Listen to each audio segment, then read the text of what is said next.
Muy buenas tardes, queridos amigos de Mensajeros de Garabandal. Hoy tratamos un tema muy interesante porque es un tema de actualidad, es un tema que nos afecta a todos. Estamos viviendo unos momentos históricos muy especiales. Sobre todo lo irán comprendiendo según vaya avanzando la charla. Y de alguna manera puede que nos dé un poquito le dé un poquito de sentido a lo que está ocurriendo, ya que está todo evolucionando a una velocidad increíble. Vemos hechos que se solapan unos por encima de otros, como puede ser la guerra, desastres naturales, temas económicos, em, el crecimiento del satanismo, cómo poco a poco el catolicismo parece que se denigra y parece que es la gran perseguida. Son todos hechos que uno podría pensar que están sucediendo de repente porque sí, porque la humanidad está decayendo, pero ¿qué les parecería a ustedes si pudiésemos decir que estos hechos se conocen como los últimos tiempos y que ya esto se previó o se dijo ya por escrito hace siglos? Es un tema súper interesante que puede darnos un poquito de cordura al día de hoy. Y para explicar un poco qué es esto de los últimos tiempos, qué es la tribulación, a lo mejor palabras que uno no conoce, pues tenemos pues a un invitado de excepción que a ver si nos pone un poquito, nos clarifica todas estas ideas. Y bueno, tenemos nada más y nada menos que para explicarnos un poquito todo esto al padre Javier Luzón, sacerdote y exorcista durante muchísimos años. Bueno, pues muy buenas tardes, padre Javier Luzón. Buenas tardes, con mucho gusto de estar con ustedes. Y sí, efectivamente, el tema es un tema precioso porque, y un poco desconocido, porque dentro de la enseñanza de la doctrina católica, esta parte de la escatología, ha habido épocas en las que se ha tratado con más extensión. Estoy pensando, por ejemplo, los tiempos de San Anselmo, que tiene unos sermones escatológicos impresionantes que aclaran muy bien todas estas cuestiones, pero en los últimos tiempos pues, son temas poco explicados, hasta el punto de que en el mismo catecismo de la Iglesia Católica pues, permanecen un poco escondidos, ¿no? Un poco ocultos, no quedan explicitados suficientemente. Pero eso es lo que vamos a explicar en consonancia con toda la doctrina bíblica, que es una unidad y que, por tanto, para ver cada tema pues hay que verlo en su conjunto, ¿no? Bueno, pues eso. Y si les parece, nos encomendamos al Espíritu Santo. Ven, Espíritu Santo, llena nuestros corazones y enciende en ellos el fuego de tu amor. Envíanos, Señor, tu Espíritu, y seremos recreados y renovarás la faz de la tierra. Oh Dios, que has iluminado los corazones de tus fieles con la luz del Espíritu Santo, concédenos que con la fuerza de este mismo Espíritu saboreemos las cosas rectas y gocemos de sus consuelos. Por Jesucristo nuestro Señor. Amén. Amén. Y le pedimos a la Virgen Santísima, a San José, que nos acompañe. Le decimos a San Miguel que nos proteja de interferencias de satanistas, y a San Gabriel, que es el patrono de las comunicaciones, pues que se encargue de lo referente a la transmisión de este programa, ¿no? Pues sí, la verdad es que esta es la cuestión del sermón escatológico de Jesucristo. Lo hemos estado viendo en la Iglesia los dos últimos domingos del año cristiano, el domingo 33 y el domingo de Cristo Rey. Ahí, en esos domingos, los últimos 4 domingos del mes de noviembre, nos hablan de esas verdades últimas. El domingo 32 pues habla de que morimos una sola vez, que no hay reencarnación, y después el juicio, que vamos a ser juzgados por el que ha dado su sangre por nosotros, que no nos vamos a juzgar a nosotros mismos. Lo que uno piense, si uno dice yo pienso qué tal, ¿no? Bueno, eso, como dice San Pablo, no sirve para nada. Dice yo mi conciencia no me reprocha de nada malo, pero no por eso estoy tranquilo, porque yo no me juzgo a mí mismo, el que me juzga es el Señor. Bueno, y el domingo siguiente se explica que ese juicio no solo es un juicio personal, particular, al morir nosotros, sino que en la historia de la humanidad iba a haber 3 juicios desde que vino Jesucristo.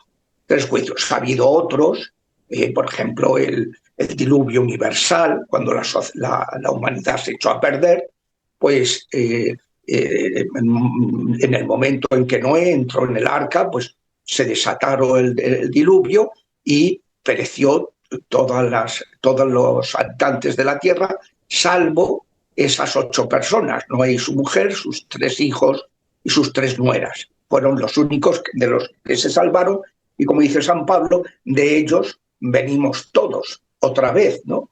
De eso. Bueno, pero ya a partir de la venida del Salvador, el enviado de Yahvé, Mesías de Yahvé, hay 3 juicios. Jesús lo explica en un sermón que pronunció la semana antes de la Semana Santa. Estaba con sus discípulos junto al templo y ellos ponderaban la magnitud de esas construcciones, porque Herodes el Grande, al no ser judío, sino ser hijo de Saúl, idumeo, edomita, ¿no? Por tanto, enemigos acérrimos de los judíos, de los israelitas.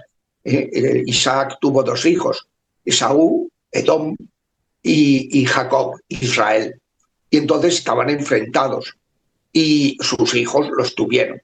Entonces, Roma, cuando conquista Palestina, que la gobernaba la dinastía asmonea, los descendientes de los macabeos, que no eran hijos de David, descendientes de David, pero sí eran judíos, pues para agraviarlos les puso como rey a Herodes el Grande.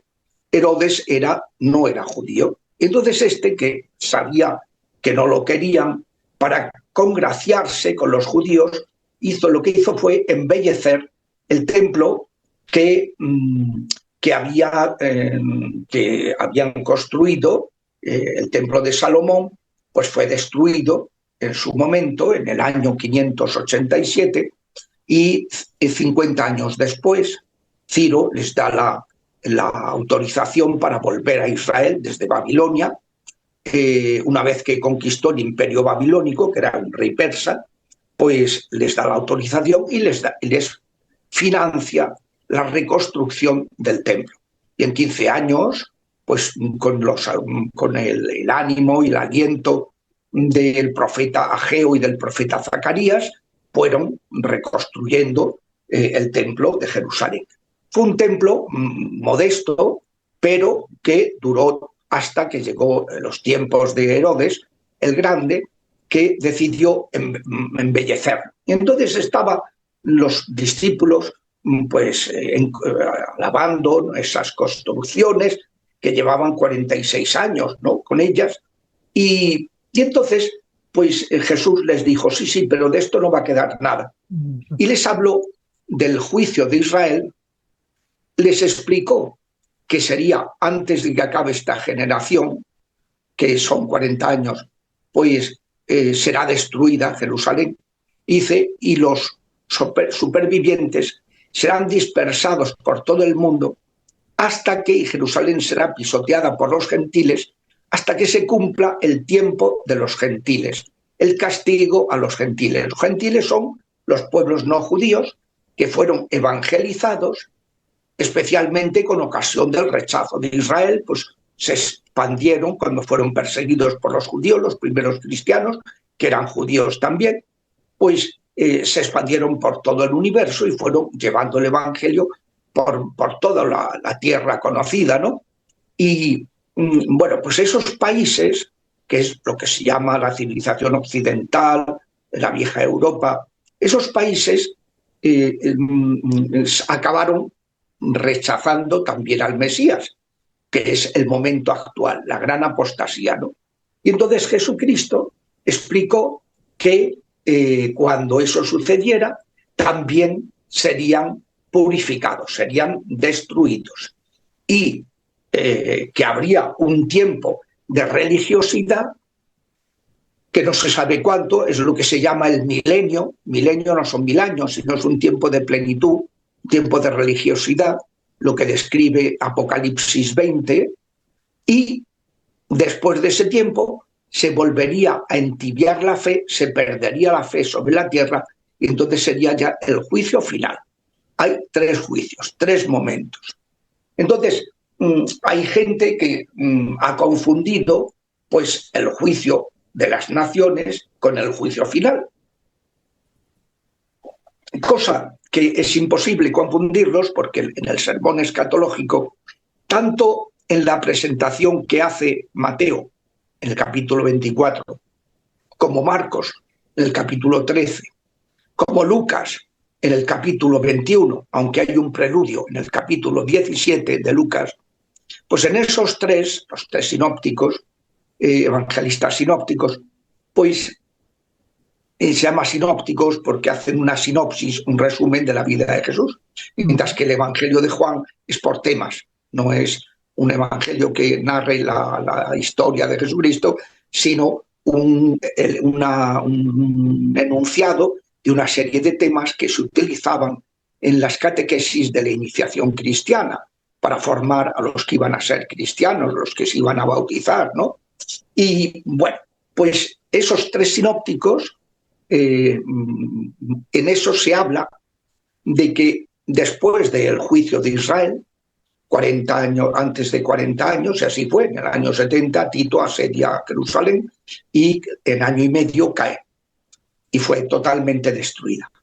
Y entonces, pues dice, Jerusalén será pisoteada por los gentiles hasta que se cumpla la plenitud de los gentiles, el tiempo de los gentiles, el juicio de las naciones, ¿no?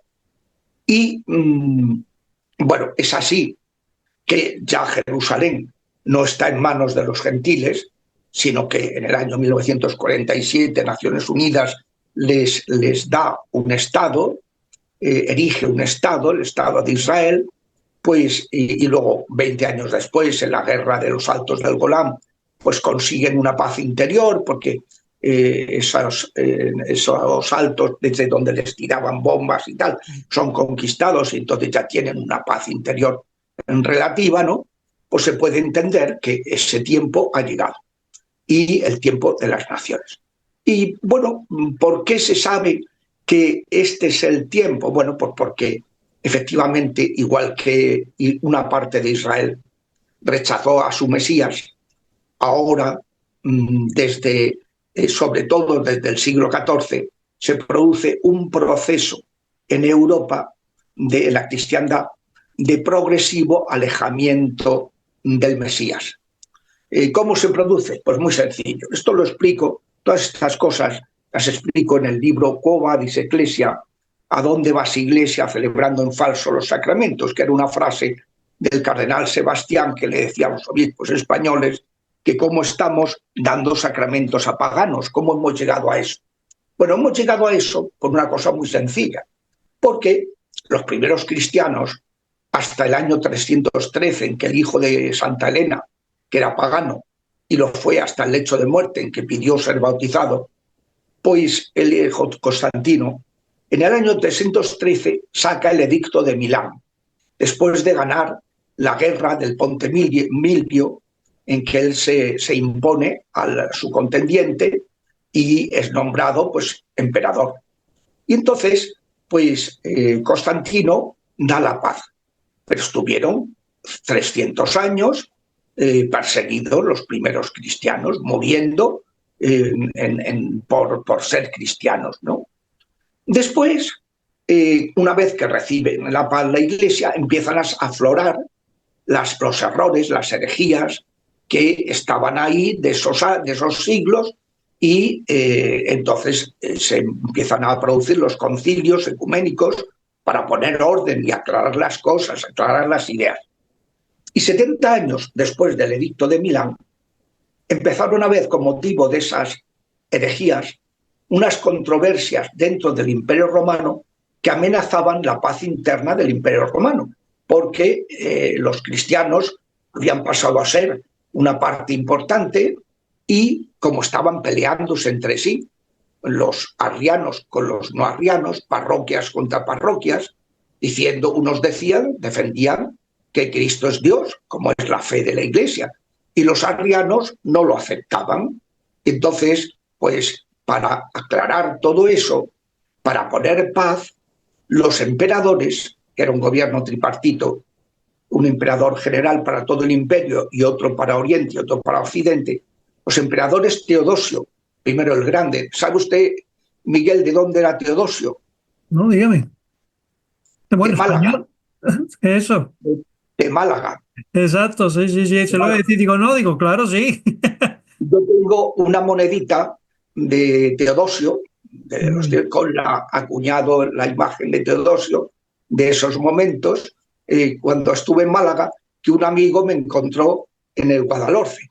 Entonces allí quedan muchos restos de monedas, tal, que han ido, claro, los ríos llevan todo y tal. Y entonces, pues me consiguió y me trajo una monedita de cobre de Teodosio. Entonces Teodosio I el Grande. Bueno, pues Teodosio, Un que tesoro. era el emperador para todo el imperio, y luego Graciano y Valentiniano, que eran los emperadores de Oriente y Occidente, pues decretan con el edicto de Tesalónica en el año 380 que se acabaron las discusiones. Que queremos que todos los pueblos de nuestro imperio profesen la fe que predicó en Roma el apóstol Pedro, que es la fe en un Dios trino, Padre, Hijo y Espíritu Santo, igualmente Dios los tres. Y el que no acepte esa fe pasa a ser ciudadano de segunda. Entonces, ese edicto, que aparentemente era positivo para poner orden,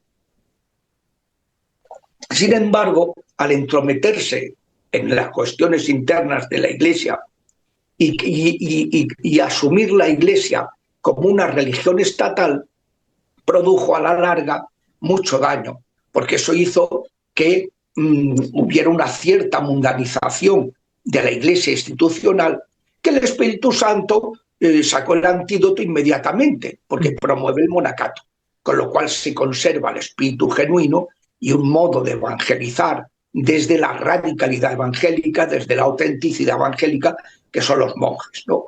Entonces eso salvó el que la Iglesia pues fuera fiel a Jesucristo y eso, pero introdujo una cierta mundanización, porque claro, ser papa era una instancia también de poder temporal, ser obispo era una instancia de poder temporal.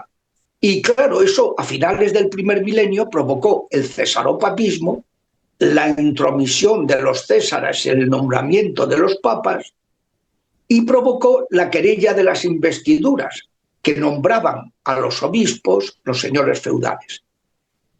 Para remediarlo, que era un desastre, una calamidad aquello, se hicieron muchísimas cosas positivas y muchísimas santidad y muchísimas cosas buenas, pero también había ese aspecto de mundanización. Benedicto XVI dice que cuando eso sucede, la Iglesia se convierte, dice, en contra de su naturaleza y por desgracia, en una tradición cultural.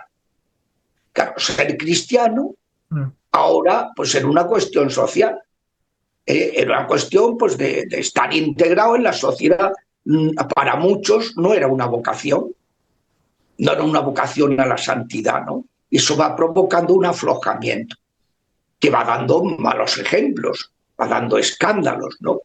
Entonces, pues el Papa San Gregorio VII, que era el monje Hildebrando, un hombre de mucho carácter, dijo, se acabó, hasta aquí hemos llegado. Con esto de que los monjes, perdón, los señores feudales nombren a los obispos. Y dice, a partir de ahora los nombro yo. Eso fue positivo durante un tiempo, pero claro, ocasiona algo, una anomalía eclesial, porque el Papa no puede ser un monarca que tiene obispos como gobernadores civiles, sino que el Papa es un obispo más al servicio, que tiene una misión especial, él tiene una prelación, una primacía, pero no porque sea más obispo, sino porque está al servicio de la unidad y de la fidelidad a la fe de todas las demás iglesias. Entonces, pues se provoca eso, esa anomalía. Los tres últimos papas que hemos tenido, Juan Pablo II, Benedicto XVI y Francisco, han dicho que hay que corregir esa anomalía, que hay que volver al modo de nombrar los obispos que se tenía en el siglo I, no los señores feudales, sino nombrarlos en las diócesis. Que la diócesis conocía a su obispo y el obispo conocía a su diócesis, y era para toda la vida, no eran obispos de carrera, que por tanto están con sentido político, sentido de provisionalidad, como decía San Antonio María Claret, que echa pestes de esa figura de los obispos de carrera, ¿no? O como lo llama Francisco, que siempre tiene esas expresiones castizas, pues él lo llama el adulterio episcopal, porque el obispo es el esposo. Si está mirando a otra esposa, a otra diócesis mejor, está adulterando.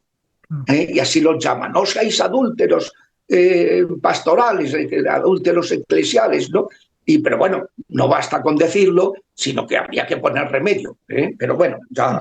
Si hay tres papas que ya lo han comentado, que no será luego tan fácil ponerlo en práctica, ¿no? ¿No, padre? Hombre, me cuesta porque son tradiciones, es renunciar a muchas cosas, renunciar a poder, en definitiva. Claro. Y eso pues cuesta y bueno, la situación de la Iglesia en estos tres pontificados es una situación de crisis muy acentuada, la gran apostasía, y entonces no se han visto con ánimo de meter mano a ese asunto, ¿no? Pero tendrán que hacerlo, porque esto ya lo han denunciado esa anomalía eclesiológica, y tendrán que poner remedio, más pronto o más tarde, ¿no? Bueno, seguimos. Se pone remedio con eso al tema del nombramiento de los señores feudales, pero se crea esta anomalía. En el siglo XII y XIII hubo como un resurgir, con el tema de obispos nombrados por el Papa, un resurgir, pero en el siglo XIV se vuelve a caer. Y se cae dentro de esa mundanidad en lo que fueron 40 años en que el Papa deja su diócesis y va a Aviñón. ¿Qué hace el obispo de Roma en Aviñón? Es que es patético. Sí. Eso fue 40 años, siglo XIV, al término de los cuales la cristiandad sufre la peste negra. El nivel, Santa Catalina de Siena, en su libro El Diálogo, explica el nivel de mundanidad que había en el papado, en los obispos, en los curas y en los laicos. Lo explica en un diálogo que tiene con Jesucristo, y yo les recomiendo, estos que se quejan, hay que ver la situación que tenemos, digo, nil sub sole, no hay nada nuevo bajo el sol.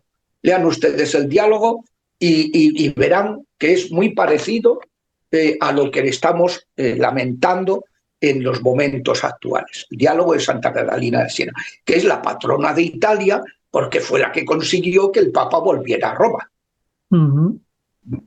Está allí enterrada en la iglesia de Santa María sopra Minerva, que es la única iglesia gótica de Roma, y está allí enterrada el cuerpo de Santa Catalina, ¿no? Bueno, al lado del Panteón de Agripa, ¿no?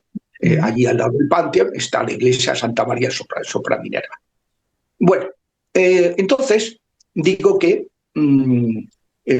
40 años fue una calamidad. Y cuando a mitad de siglo se produce la peste negra, que fue una peste bubónica que entró por el puerto de Nápoles y destruyó la tercera parte de la cristiandad. Murió la tercera parte, entre 1348 y 1350, murió la tercera parte de la cristiandad. Yo eso lo he estudiado bastante, porque cuando yo hice filosofía, pues en primer año teníamos historia universal. Entonces el catedrático era un agregado todavía, ahora es catedrático. Este hombre pues era marxista y muy beligerante contra la Iglesia. Entonces fue resumiendo la historia universal en una serie de... Y la época de la Iglesia, la Edad Media, la resume la peste negra. O sea que todo lo que sabíamos en nuestro curso sobre esos siglos, desde el siglo V hasta el siglo XVI, pues era la peste negra, como el botón de muestra del desastre de la Iglesia. Pues no tenía nada razón, era muy injusto, pero bueno, eso hizo que yo conociera a peste negra bastante a fondo porque nos la explicó con pelos y señales, y datos, y de económicamente, políticamente, de muertos, de tal, no sé qué, en fin, una cosa muy exhaustiva. Y que fue una Bueno, locura porque tampoco sabían de dónde procedía, porque daban palos de ciego, pensaban, pues viene de los vale, gatos, viene luego de no sé qué, no sabían claro, exactamente qué hacer ni cómo afrontarlo. así es. Y en 3 años se extendió por toda Europa, Claro, incluso las Islas Británicas, y murió la tercera parte de la cristiandad.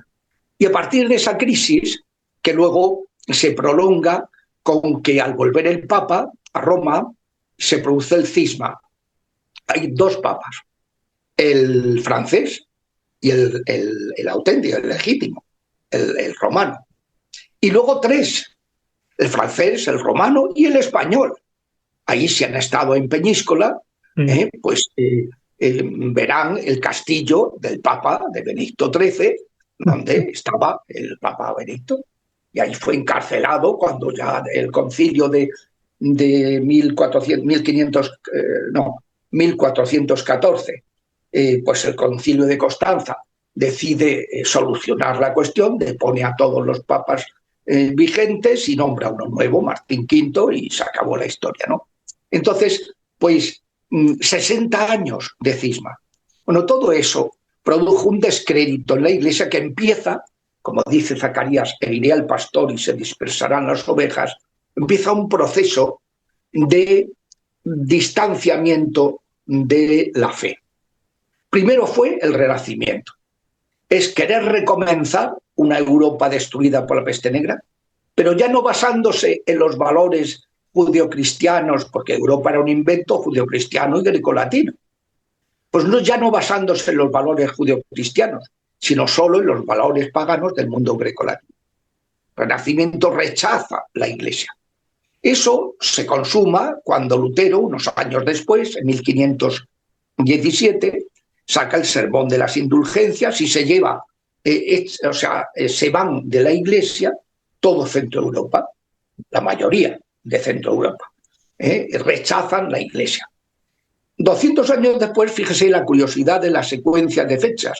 En 1717, la masonería funda su primera logia moderna.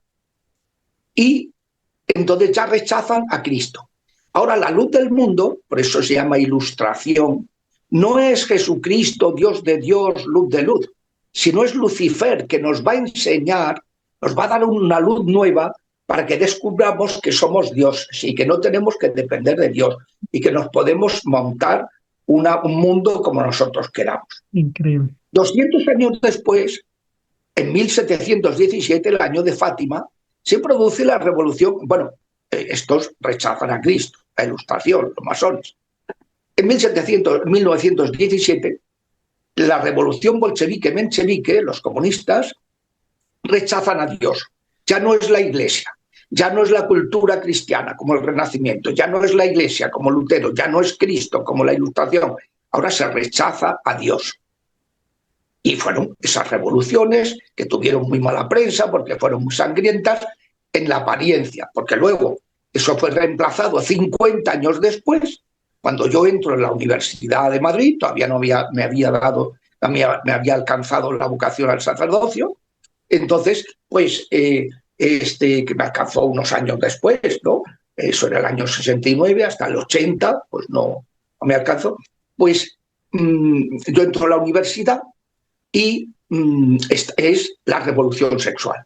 La aplicación de ese rechazo de la cultura cristiana, de la Iglesia, de Cristo y de Dios, la aplicación a la familia. Es la última batalla, como dijo la Virgen en Garabandal, y lo ha dicho también en Medjugorje, que la última batalla se librará contra la familia. Y es lo que está sucediendo, pues todas las cosas de la ideología de género, de la transexualidad, de todos estos experimentos penosos que se han ido realizando como último fenómeno del alejamiento de Dios.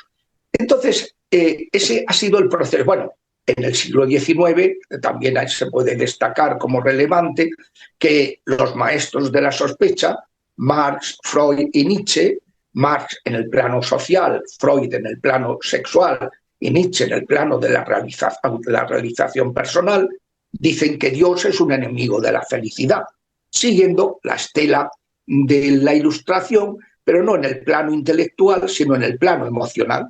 Es como las secuelas de la Ilustración en el plano emocional. Fueron los maestros de la sospecha del siglo XIX. Entonces, pues ese es el fenómeno de alejamiento progresivo, de apostasía. Entonces, llegamos a la situación actual, donde el decálogo se ha convertido en el antidecálogo. O sea, ahora Dios está sustituido por la nueva era, por las idolatrías, por las brujerías, por las santerías, por las religiosidades orientales, por el yoga, el mindfulness, el reiki, el tal. O sea, se ha ido quitando a Dios y ahora se recurren a otras entidades, ¿no? Que son los demonios, claro. Eso les podría contar muchas cosas. Porque, Sí, eso es para ampliarlo, porque eso es un tema interesantísimo, porque es que la gente no tiene conocimiento ninguno de lo que usted está contando. Lo estamos contando muy de pasada, pero claro, la gente se queda con mil preguntas, pero claro, es que lo que usted está contando son tantos siglos. Daría para una charla específica, sí, sí. porque eso yo estuve entre el año 95 y el 2015 ejerciendo como exorcista. Tuve más de 15.000 intervenciones exorcísticas, 15.000 he dicho. Ahí es nada. Sí, entonces, y de esa experiencia, cuando el obispo vemos que dejo de ser exorcista, me pide que forme a los exorcistas. Entonces, lo primero que hice fue pensar, decir, voy a hacer un manual, porque mi experiencia personal y de muchos fue que cuando fueron nombrados, pues no tuvieron ninguna preparación, ninguna formación. Y entonces, pues hice este manual, el manual de las 6 puertas del enemigo, ¿no? Que experiencias de un libro exorcista. Estupendo, padre, un libro estupendo. Que es un manual y donde explico pues un poquito todas estas cosas que estamos comentando. Luego el segundo mandamiento, no tomarás el nombre de Dios en vano. Bueno, la irreverencia y la irreligiosidad pues están de moda, ¿no? El otro día estuve en un congreso médico que tenían interés por conocer de estos temas y me decía el presidente de la Sociedad Española de esa especialidad, pues me decía, bueno, es que yo lo que no entiendo es esta fobia que hay a lo religioso, a tal. Digo, hombre, mire, yo sí lo entiendo, porque si quieres se lo explico, pero claro, hay una irreverencia, una irreligiosidad. No, el tercero no santifica las fiestas. Pues cuando más se ofende a Dios, la gente se droga, la gente se desmadra, tal. Eso es precisamente el fin de semana. El cuarto mandamiento, no matarás, pues la eutanasia.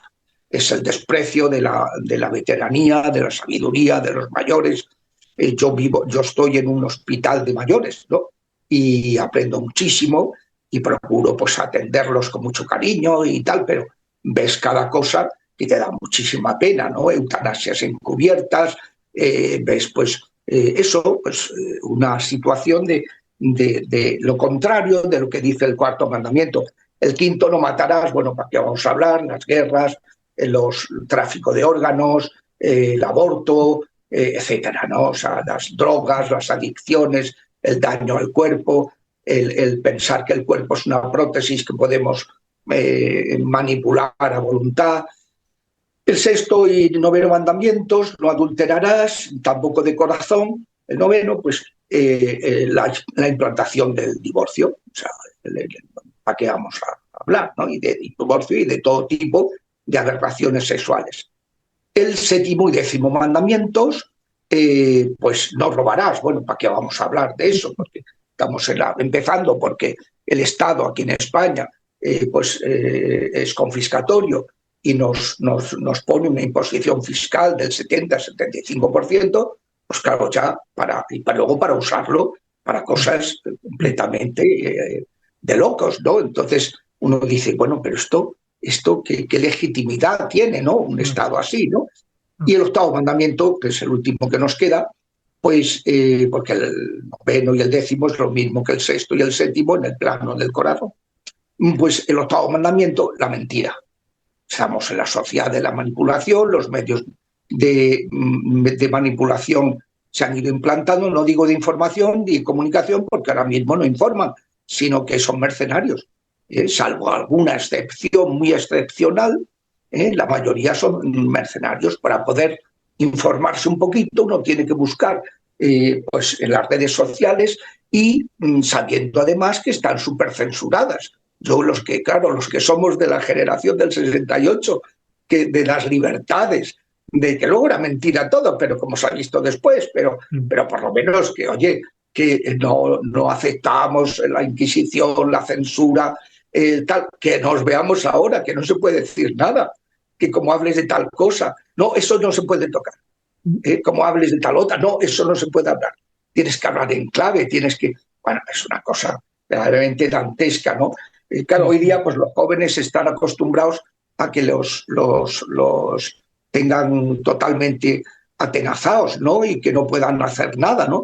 Pero nuestra generación, mi generación, la generación del 68, del 69, pues para nada, para nada. Yo que soy del 73 tampoco, padre, pero los jóvenes de hoy, lo que usted dice, lo han vivido, están acostumbrados a estar en ese mundo tecnológico y no extraña lo que nosotros, claro, hemos vivido desde pequeños. Ellos como no lo han tenido, no lo extrañan. Claro. Es evidente. Entonces, bueno, pues ahí vemos la implantación del antidecálogo, o sea, la apostasía, la gran apostasía. Entonces, en la Biblia se habla constantemente de una realidad, que es el día de la ira de Yahvé, el juicio de las naciones, que es este segundo juicio de que habló Jesucristo en el sermón escatológico, y que es el momento en que nos encontramos. Ira, cuando yo estudié filosofía, mi profesor de antropología decía, hemos demonizado la ira y hemos canonizado el apetito concupiscible. El ser humano tiene dos apetitos, apetito irascible y concupiscible, que son buenos los dos si se encauzan adecuadamente. Pues se había eso, demonizado todo lo que suponga un esfuerzo, el combatir la injusticia, que es el objeto propio de la ira. Pues entonces el día de la ira de Yahvé es el día en que Yahvé hace justicia y purifica al mundo, porque el mundo ya solo no es capaz de seguir adelante. ¿Qué es lo que pasó en el diluvio? ¿Qué es lo que pasó en Sodoma y Gomorra? ¿Qué es lo que ha pasado en distintos momentos, ¿no? En la peste negra, ¿qué es lo que ha pasado? Pues parece que ha habido otras culturas que también han desaparecido y que han sido purificadas, ¿no? Entonces, pues, pero se habla específicamente de esa ira y se dicen muchas cosas. Joel, por ejemplo, dice que va a ser precedido, lean Joel 3, va a ser precedido de una iluminación de las conciencias. Ahora se ha proyectado en las pantallas en España la película del Gran Aviso, que explica eso, que va a ser una iluminación, una misericordia de Dios, que hará ver a todos los hombres de todos los lugares, de todos los países, sean chinos, sean africanos, sean lo que sean, pues norteamericanos, hispanoamericanos, europeos, tal, todos verán que Dios existe y todos verán cómo Dios ve su alma. Y tendrá la oportunidad de convertirse, tendremos, porque eso lo vamos a vivir, vamos, salvo que uno se muera pasado mañana, lo vamos a vivir nosotros, es nuestra generación. Entonces, pues, ¿por qué podemos decirlo? Porque Cristo dijo que eso sucedería cuando Jerusalén dejara de estar pisoteada por los gentiles, que ya lleva 60 años. Por eso. Y claro, y eso además, la Virgen, en su agenda 1830, es a la agenda 2030, que es la de los malos, y quieren destruir la humanidad y dejarla en 500 millones para dominar ellos, ¿no? Que es para que sea dominable. Ellos llaman sostenible, pero en realidad es que controlable. Para que sea controlable, sostenible, tradúzcanlo por controlable. Tienen que ser 500 millones. Uno de los dogmas que ellos tienen en la isla esta, donde tienen unos monolitos, donde en cada uno ponen los dogmas del nuevo orden mundial, pues uno de ellos es eso, que hay que reducir la población y por eso pues, no hacen más que poner medios para con medicamentos que producen muerte, con medicamentos que esterilizan, con epidemias que esterilizan, con el control de la natalidad, con la promoción de las uniones homosexuales que no son fértiles, con muchas cosas, creando un régimen de vida que te impide tener hijos, porque ahora mismo tener unos hijos es ser un héroe, cosa que no debería ser así, debería ser algo normal, que estuviera facilitado y además apoyado por el Estado. Pues no, ahora mismo ser un hijo tiene que ser un superhombre, una supergirl, porque o eres una superwoman o eres un super, si no es imposible tener una familia, ¿no? Entonces, bueno, pues ese es en la Agenda 1830, la Virgen nos ha ido anunciando el momento en que nos encontramos. Lo que va diciendo la Biblia, he dicho Joel, está Sofonías, está Zacarías, está Malaquías, está el profeta Daniel, el profeta Ezequiel, el profeta Isaías, está Apocalipsis, y luego están los 3 sermones escatológicos que explican con pelos y señales que habrá peste, ya hemos empezado a tenerlo con la COVID, luego que habrá terremotos, que habrá persecución religiosa, que habrá hambre, que habrá sed, que, bueno, lo dice, claro, si nos han destruido en España, por ejemplo, 500 presas, 550 presas, para tener ellos, y han comprado en la Confederación Hidrográfica, han comprado los pantanos, los fondos de que controlan el mundo, ¿no? Entonces, pues las que han dejado controlan ellos, con lo cual tendremos que depender de ellos, y son todo en la agricultura, en la ganadería, donde ahora mismo tener unas gallinitas y unos cerdos y un tal es un milagro, vamos, porque y tienen que prohibirlo también, y tener su regadío, tener todo lo van prohibiendo, tendiendo a ese gobierno único mundial que quieren y controlando para depender de ellos. Entonces, pues la Virgen, desde 1830, a ver, en la historia de la Iglesia ha habido, me parece que son 8 o 9 apariciones, lo tengo aquí en el libro. En este libro se trata todo eso. La del Pilar, la de Nuestra Señora de las Nieves, que se edifica la Basílica de Santa María Mayor en el año 358. Nuestra Señora de Walsingham, patrona de Inglaterra, en 1061. Nuestra Señora del Rosario, Santo Domingo de Guzmán, 1208. Nuestra Señora del Monte Carmelo, San Simon Stock, 1251. Ya vamos por 1, 2, 3 y 4 y 5. Nuestra Señora de Guadalupe, 1531, que el año 31 serán los 500 años. Exacto. Diego, ya van por 1, 2, 3, 4, 5, 6. Luego, Nuestra Señora de Laus, Avenida Rencurel, en los Alpes franceses, entre 1664 y 1728. 60 años, 64 años de apariciones. Y finalmente, Nuestra Señora de Laván, ayer celebramos en la iglesia a los santos vietnamitas. Bueno, en Vietnam han sido perseguidos durante el siglo XVII los cristianos XVIII y XIX.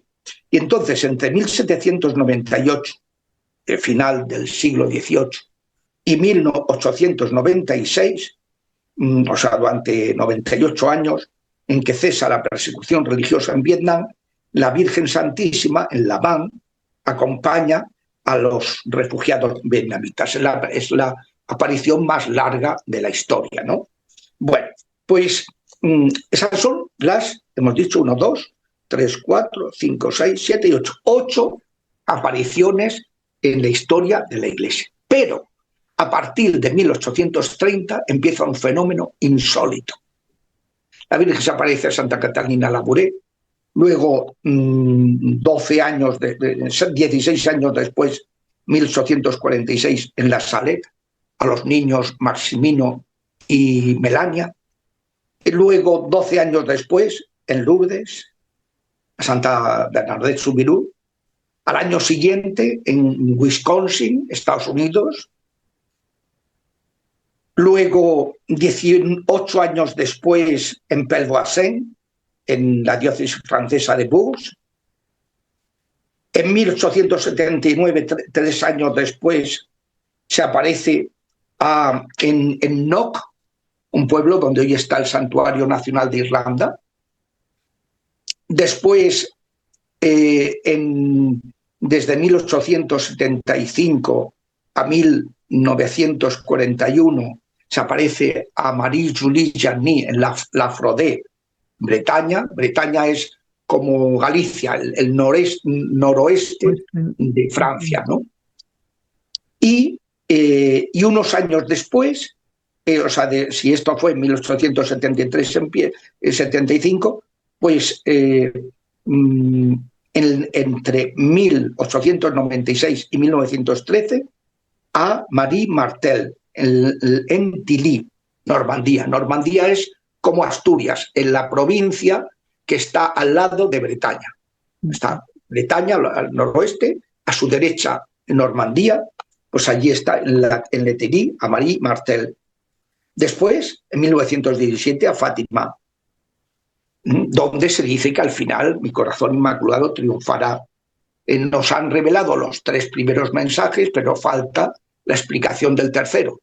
En el año 2000, estando presente Sor Lucia, se reveló el tercer mensaje, que era un obispo de blanco que sale de Roma y cae abatido por los ataques de los enemigos en medio de cadáveres, de una ciudad totalmente destruida y llena de cadáveres, ¿no? Marie-Julie Janis explica que eso es lo que sucederá cuando Rusia invada Roma.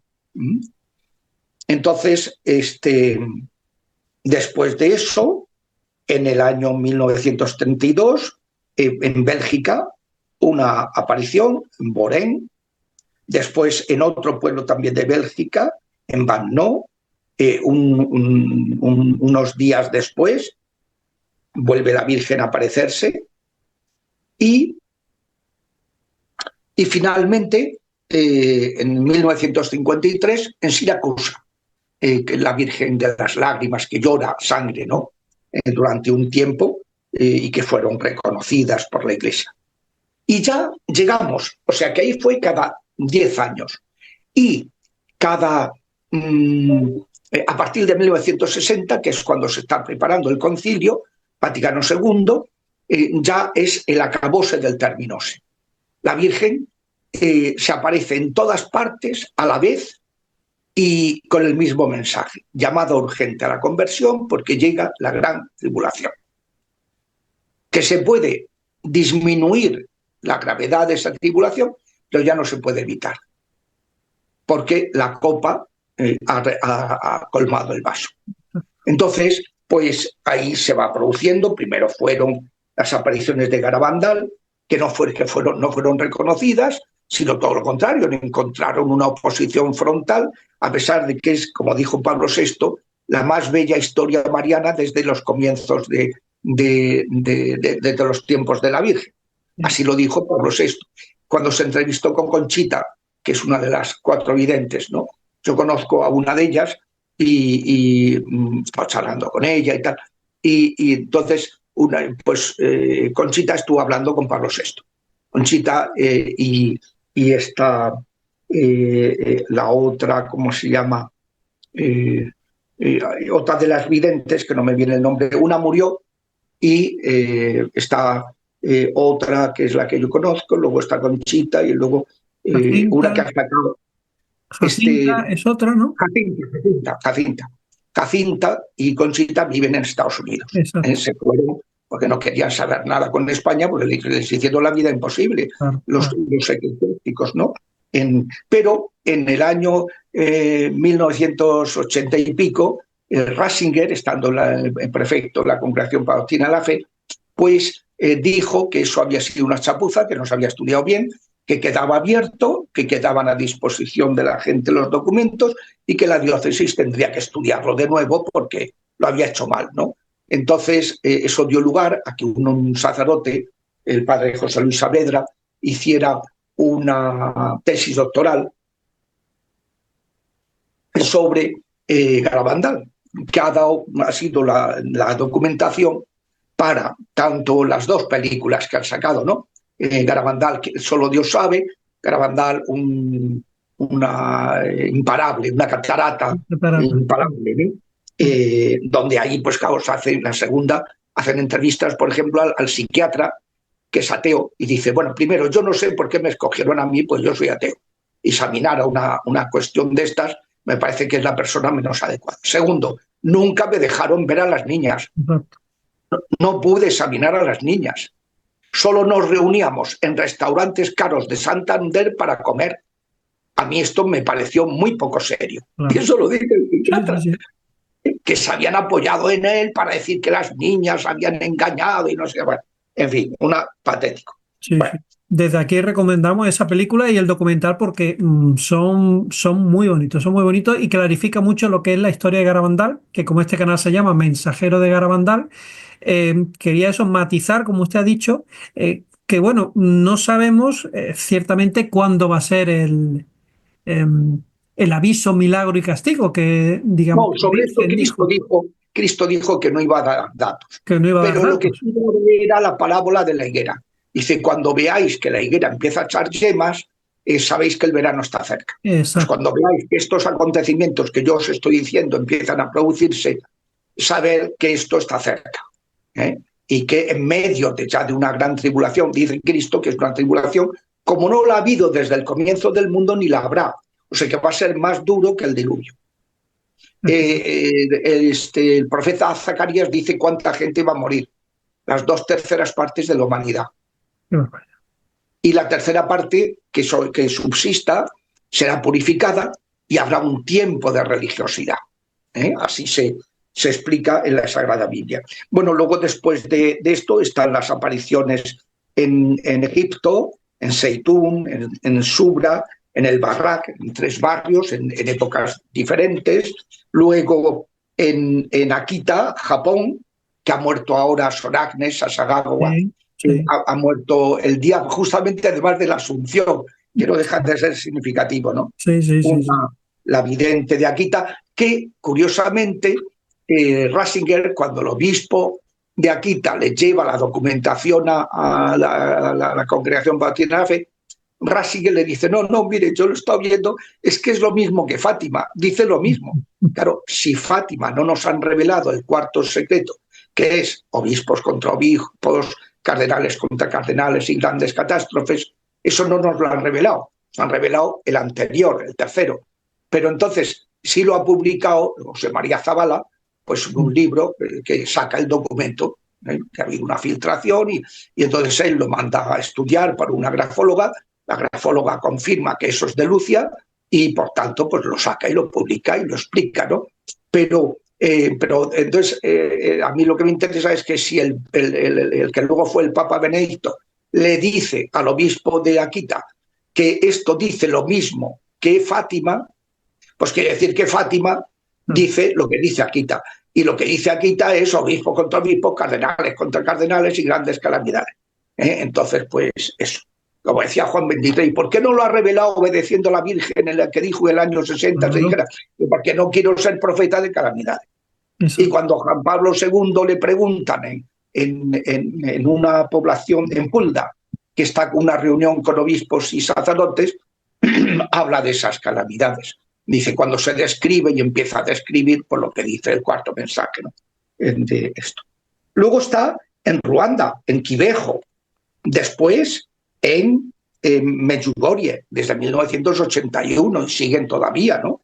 En que la sede romana le ha dado el espaldarazo, pues explicando que es un fenómeno que está haciendo un bien enorme, que las primeras revelaciones fueron analizadas por una comisión de un cardenal y que todos estaban de acuerdo, menos uno, en que eso era sobrenatural, y que luego las otras pues son mensajes muy bonitos y que solamente hay unos pocos que podrían interpretarse mal y entonces pues y los aclara en esa declaración, hace un resumen de las revelaciones principales, los mensajes principales. Luego está en Damasco, en Sufanié, después en Argentina, San Nicolás de los Arroyos, después el Líbano, después en Italia, en Oliveto Chitra, en Schio, en Civitavecchia, de nuevo, y luego en Naju, Corea del Sur, y en Terra Blanca, Querétaro, diócesis de Querétaro, ¿no? Es decir, esto ha sido ya la locura, ha sido la locura. El padre René Laurentin, que es el mejor mariólogo del siglo XX, explicó que en un libro que se llama Las revelaciones actuales de la Virgen María, las apariciones actuales, explica hasta el año 95. Y su discípulo, que trabajó con él y que ha utilizado la documentación que había ido recogiendo, sobre todo lo referente a Marie-Julie Janis, etcétera, que eran muy desconocidas, pues su discípulo, que es Javier Reyes Airal, ha publicado un libro en inglés, Revelations, que luego se ha traducido al español hace un año, Revelaciones, donde completa lo que había dicho el padre René Laurentin en las apariciones actuales de la Virgen María, publicado en el año 95. O sea, ese es un poquito. Entonces estamos en eso. Y como ya es la hora, y yo me tengo que ir, pues lo que haría sería decir las dos cosas que nos dijo el Señor para este momento. Una, estad con las lámparas encendidas, que es estar con la luz del Espíritu Santo, la gracia del Espíritu Santo. Segunda, cuando veáis estos acontecimientos, levantad vuestras cabezas porque se acerca vuestra liberación. Todo esto no va a ser para mal, sino todo lo contrario, para librarnos de esta sociedad pervertida que nos trata de sojuzgar y de impedirnos hacer el bien y que tratan de controlarnos, tratan de quitarnos todo, de someternos. Entonces dice, levantad vuestra cabeza porque va a ser para un bien enorme. Pues aquí lo dejamos. Muchísimas gracias, padre. Desde luego hemos tocado muchísimos puntos. Yo le emplazo para que otro día aclaremos mucho, porque ha pasado por encima muchos detalles, como por ejemplo la reencarnación, lo hemos pasado por encima, pero es curioso, pero muchos católicos creen en la reencarnación. O sea que ese punto tendríamos que tocar. No son católicos. Bueno, es que son ignorantes de lo que es muchas veces la fe católica. Pero no, siendo católico dice, pero que eso no es católico. Pero bueno, es que hay tantos puntos que aclarar. Tú no eres católico porque tú digas que te has bautizado, eres católico si sigues a Jesucristo. Efectivamente. Aceptas la fe de la Iglesia. Si no te has preocupado de conocerla y no ni siquiera sabes que eso es totalmente incompatible con la fe católica, pues eso es una incongruencia, ¿no? Claro. Pues hay mucha gente que lo ignora, como la masonería, que es incompatible, con muchos puntos que si le parecen otro día podemos ir tocándolo, una serie de preguntas que la gente comprenda que, bueno, que hay que informarse, que hay que formarse, no solo ser católicos de palabra, y podemos ir retocando y tomando todos esos puntos, incluso comentar alguna otra cosilla que se nos ha quedado pendiente a lo mejor de Garabandal de la fecha, como por ejemplo que Conchita se supone que tiene que también ella dar lo que es la fecha del milagro unos días antes. Bueno, pues todas esas cositas, esos detalles, pues ya podemos ir matizándolo otro día, si le parece, padre. Pues muy bien. Simplemente darle las gracias por este recorrido que nos ha hecho histórico, ubicando lo que estábamos hablando, lo que en los últimos tiempos, el por qué, dónde viene reflejado, y desde luego nos ha hecho un repaso magnífico. Padre, muchísimas gracias por su tiempo. Ha sido un placer tenerla aquí en el canal y le emplazamos nuevamente a que nos vaya sacando de todas estas dudas que vamos teniendo. Y muchísimas gracias por todo, padre. Y si nos da una bendición final, se lo agradecemos. El Señor que los bendiga a este canal, la labor que tratan de hacer, y bendiga a los comunicantes, a los que participan en él, a sus familias, los guarde de todo mal y los proteja bajo el manto de la Virgen Santísima, que aplasta con su planta inmaculada la cabeza de los inmundos. En el nombre del Padre y del Hijo y del Espíritu Santo. Amén. Amén.